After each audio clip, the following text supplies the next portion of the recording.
Salut la famille, c'est Feedbacker30, nouvelle vidéo aujourd'hui. On se retrouve pour dire adieu à la BMW G310R, ça y est. Et on va dire bonjour à la nouvelle moto qui est ici sous la bâche. On va découvrir ce que c'est dans quelques minutes.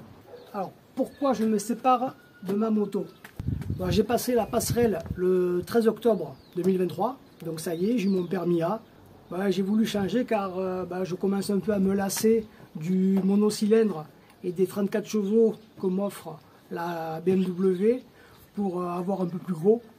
Bon, c'est vrai qu'il y a de quoi s'amuser, mais on arrive rapidement à faire le tour.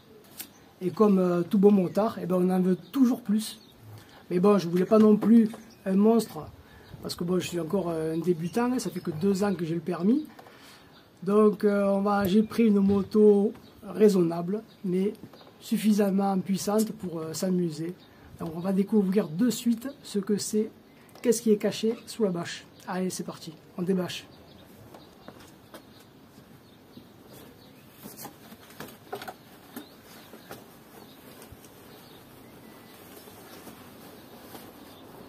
Oh oh oh!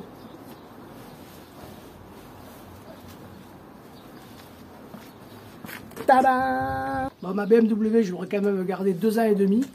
J'y ai mis 30 000 km dans les pattes. Bon, c'est pas rien. Elle est en vente sur le Bon Coin. Si jamais il y en a qui sont intéressés, n'hésitez pas à partager l'info. On ne sait jamais.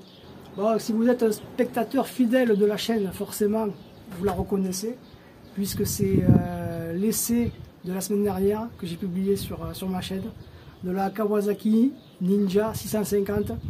Alors, petite précision, parce que sur la vidéo, je dis que c'est une 2020. Parce qu'en fait, bon, c'est ce que je pensais. Quand on avait échangé les messages, c'est ce qu'elle était ressortie. Mais en fait, c'est pas une 2020, c'est une 2021. Donc pour moi, c'est mieux forcément. Elle est plus récente.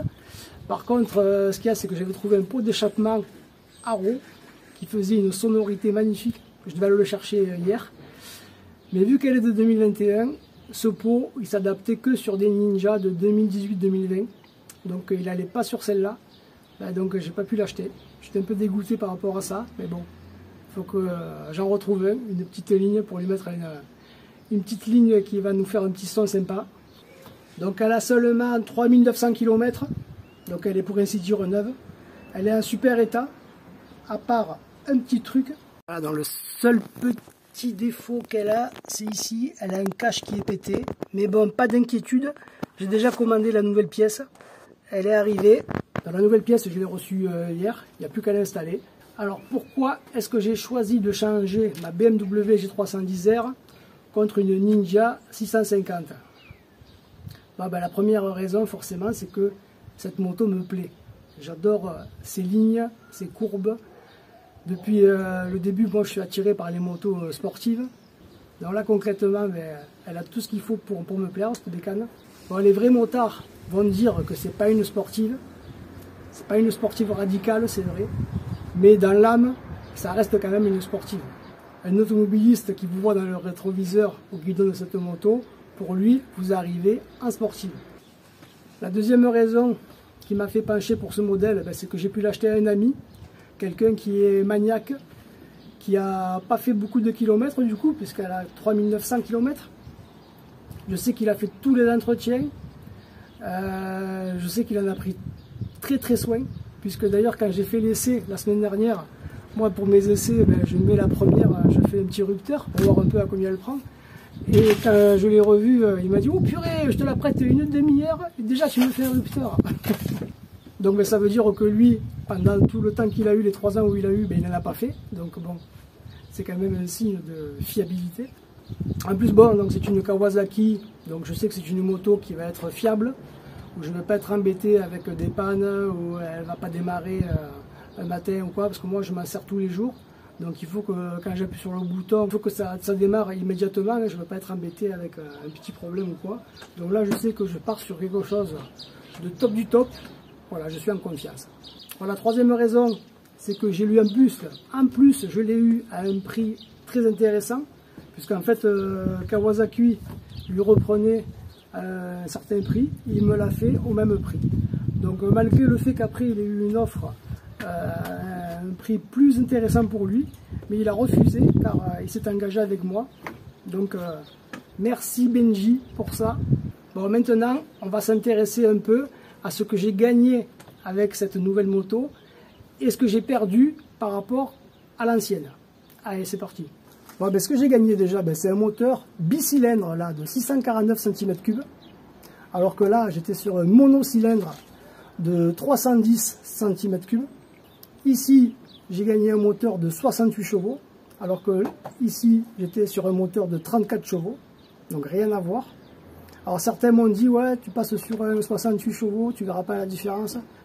Clairement, si hier dimanche j'ai fait ma première balade avec, on voit une sacrée différence entre les deux motos, hein. Ça n'a rien à voir. Hein. Ensuite, là-dessus, j'ai gagné un écran TFT couleur, que là, ce n'était pas le cas. En plus, cet écran est beaucoup plus lisible et plus complet, car il y a plus d'informations qui sont affichées en même temps. Alors que là, il fallait faire défiler les infos, soit on avait le kilométrage de la moto, soit on avait la température, soit on avait les road trips, soit on avait les informations de consommation. Alors que là, il y a 3 informations qu'on peut choisir en fixe. Donc c'est-à-dire que j'ai toujours les kilomètres qui s'affichent, j'ai toujours la température du liquide de refroidissement qui reste affichée, et après je choisis une information. Donc sur celle-là également, j'ai gagné les signaux de détresse, que je n'avais pas sur celle-là. J'ai gagné également des doubles disques à l'avant, alors qu'ici j'étais sur un simple disque.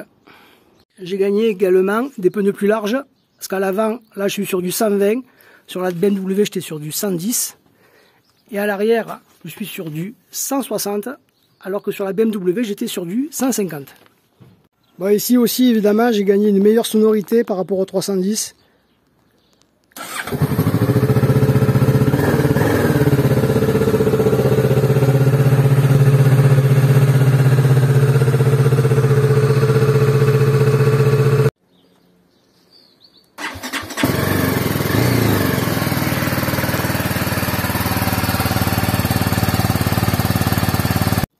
Bah, j'ai également gagné que la moto soit connectée en Bluetooth avec une application Rideology by Kawasaki.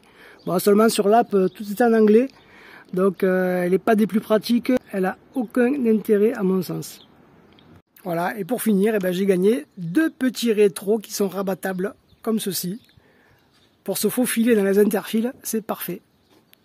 Alors maintenant, on va s'intéresser à ce que j'ai perdu entre les deux motos, parce que oui, il y avait des choses que j'ai sur la BMW que je ne retrouve pas sur la Kawasaki. Et notamment, la plus visible, c'est ça, ce sont les fourches inversées. Voilà, ici on a une belle fourche inversée, de belles couleurs dorées, alors qu'ici, on va être sur une fourche conventionnelle, qui n'est pas inversée. Alors, ce que j'ai également perdu au passage, c'est le ride-by-wire, car la BMW G310R en était équipée. Donc en fait c'est la gestion électronique de l'accélérateur, il n'y a pas de câble, alors que sur celle-là, on l'entend, il y a un câble. Alors ensuite, qu'est-ce que j'ai perdu? Alors ici, on voit que derrière, j'ai des poignées de maintien pour le passager du pilote. Et ici, elles n'y sont pas. À la place, on a 2 petits trous. Donc on peut les mettre quand même au cas où, si on veut, en option. Alors j'ai perdu aussi également au niveau des feux.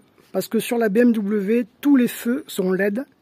Feu avant, feu arrière et clignotant. Alors sur la Ninja, les feux avant et feu arrière sont LED. Par contre, les clignotants sont à ampoule. Donc ça fait un point en moins pour la Ninja. Et le dernier point concerne aussi les feux, puisque sur la BMW, on a des feux en 3 positions.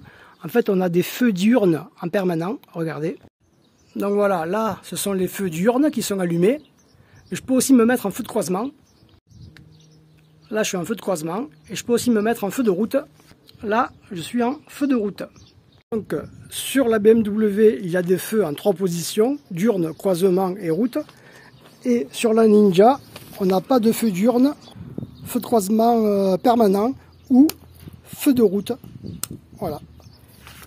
petit truc en moins. Petite chose que j'ai oublié de dire aussi, on a le choix entre un fond d'écran blanc ou un fond d'écran noir. Parce que sur la vidéo de présentation que j'ai fait la semaine dernière, le fond d'écran était noir. Et là, je l'ai changé, je l'ai mis en blanc. Je trouve que c'est plus sympa. Bon, je vais pas trop en dire, mais bon, j'ai déjà pas mal de projets à venir sur la Ninja. Notamment un qui est déjà réservé et payé, qui va être fait dans pas longtemps. Je pense que d'ici un mois, ce sera opérationnel. Bon, je vous ai parlé donc de la ligne, donc ça, forcément, ça va arriver, mais il faut que j'en trouve une. Voilà, et puis après, bon, j'ai d'autres idées encore pour la rendre encore plus belle que ce qu'elle n'est aujourd'hui. Bon, ben voilà la famille, on arrive sur une fin de vidéo. J'espère que celle-ci vous a plu. Si c'est le cas, n'hésitez pas à mettre un petit pouce bleu ou rouge. N'hésitez pas à vous abonner à la chaîne si ce n'est pas déjà fait.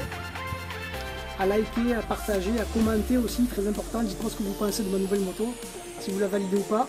Enfin, de toute façon, même si vous la validez pas, je ne vais pas m'en séparer, je peux bien la garder. Encore un vrai merci à Benjamin. Et moi, je vous dis à très vite pour de nouvelles vidéos, la famille.